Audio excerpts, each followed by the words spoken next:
Hello and welcome to this edition of Take Notice. I'm your host, Janet Yee. Today we're going to talk about housing, not the problem, but how to solve it.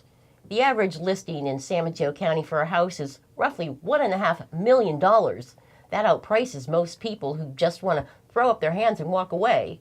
But there is one group that has a heart. That is the heart of San Mateo County.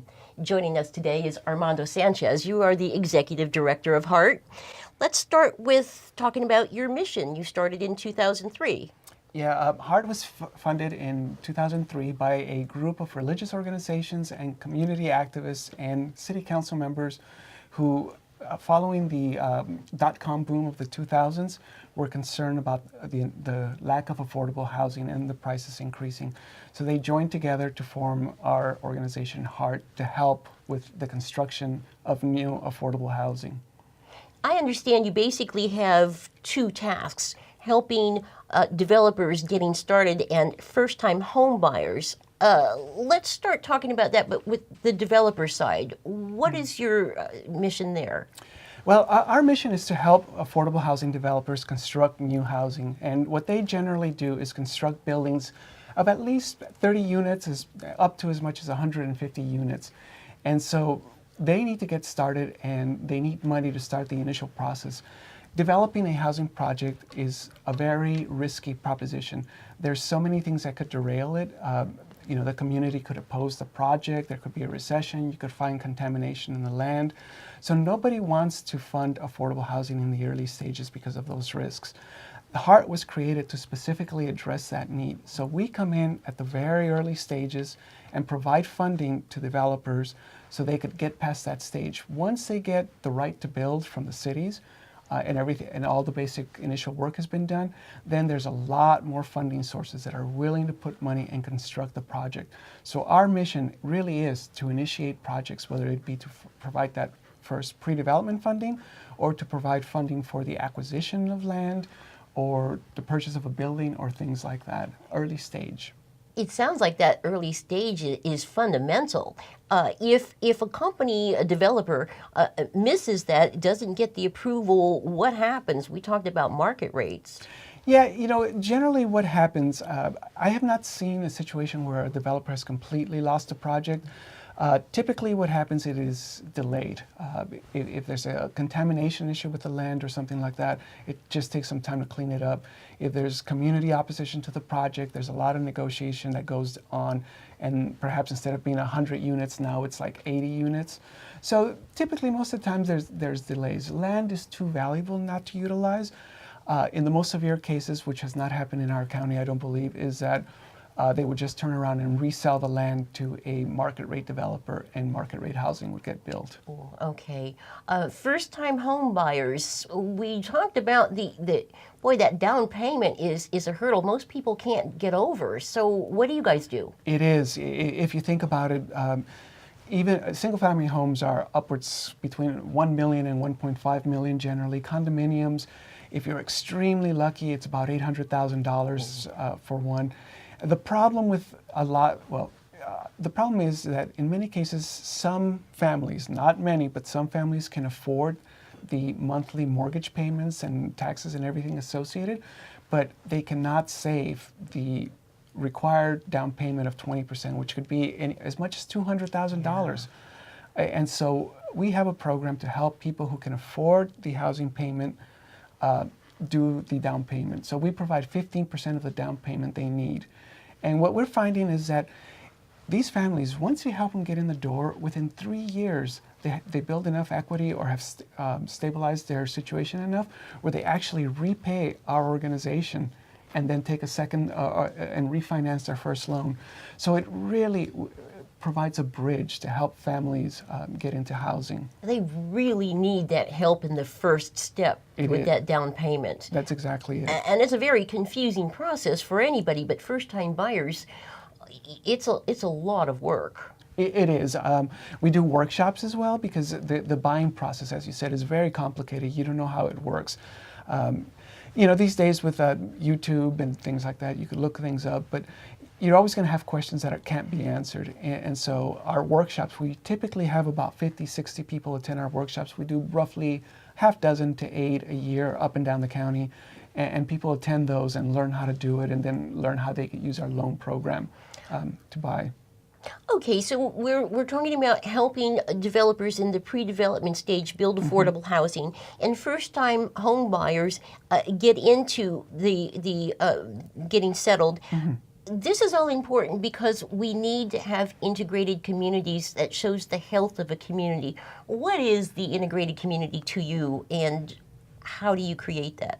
Well, there's a lot of diversity. I mean, you can be talking about racial diversity, but also economic diversity. And if you look at our community, you need people who could work in restaurants, you need bus drivers, you need teachers, tremendously need teachers, and you need bankers, you need every level in a community. We are increasingly becoming a community of very high income people and very low income people, and we're losing our middle ground. So diversity doesn't just mean low income people integrated with the rich, it also means the working class. And like I said, that's where our teachers, our firefighters, people like that come in. And it is important to house them all. So we try to address that to the extent we can. There's so much that needs to be done, but we can't be discouraged because every unit that we help create transforms the life of one family. Sure. And that is very important. Absolutely. We talked a bit about the medium price, the housing costs, and what low income is. In San Mateo County, it's very close. It is. If you look at the statistics, for a single household, I believe the median income is about $90,000. For a family of four, it's about $117,000.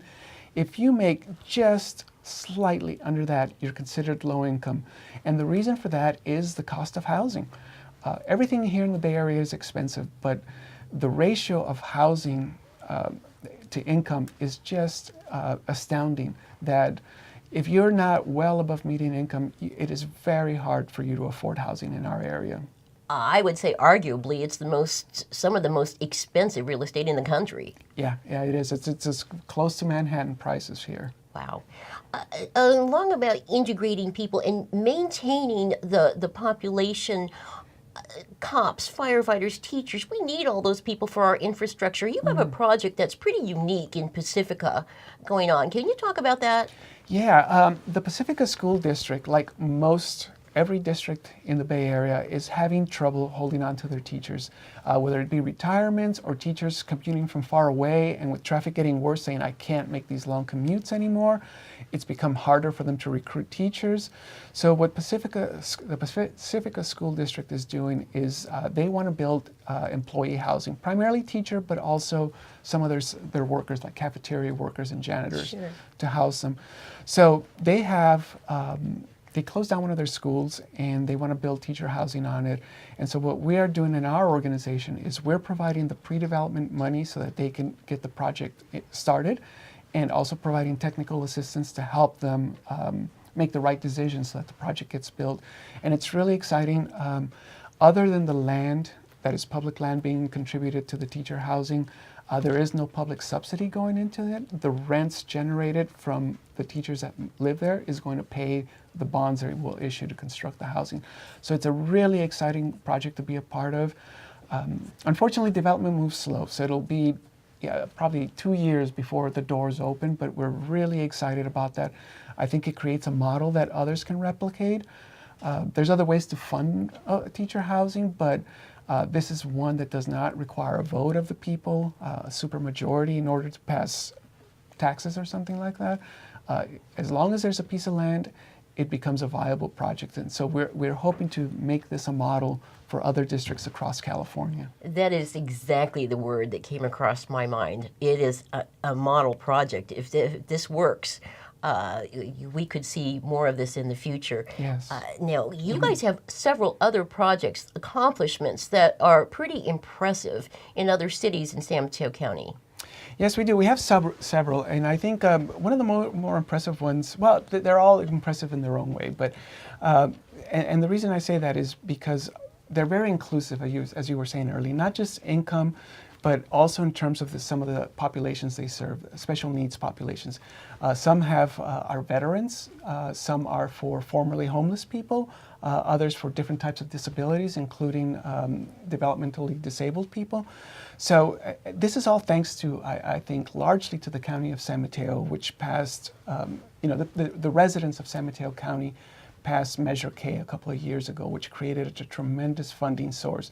And now the county is using that to fund projects that are very inclusive of different types of populations that have a hard time finding housing, as I said, such as veterans and homeless people that are now being housed in these projects. So Palo Alto Housing is building one in the Fair Oaks neighborhood near Redwood City. In fact, their groundbreaking is tomorrow. Oh. And we'll be going to that, where there'll be pictures taken with the people digging in shovels. So it's really exciting. So that's one project. Moss Beach, which is a very hard area to develop in because of all the coastal regulations. They're working, Mid-Penn Housing is working on a project there. There's another developer called Rome, and in the city of Redwood City as well. This was a project that was going to be market rate, and they figured out that there was a way for them to make it work as affordable housing, so they approached the city for help, and then the city says, go talk to Hart. And so we're lending them $3.5 million to convert what was going to be a market rate project into a 120 unit affordable housing project. So we're extremely happy to have assisted that project.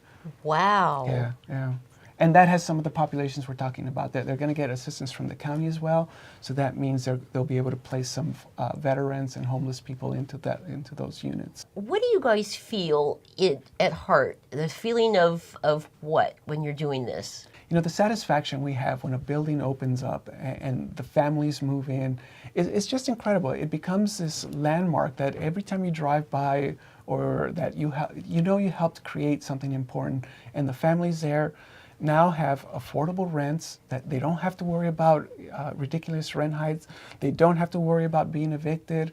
If they lose their job, they'll be able to have lower rent payments while they're in that situation. So it's very satisfying to see these families housed in a beautiful building.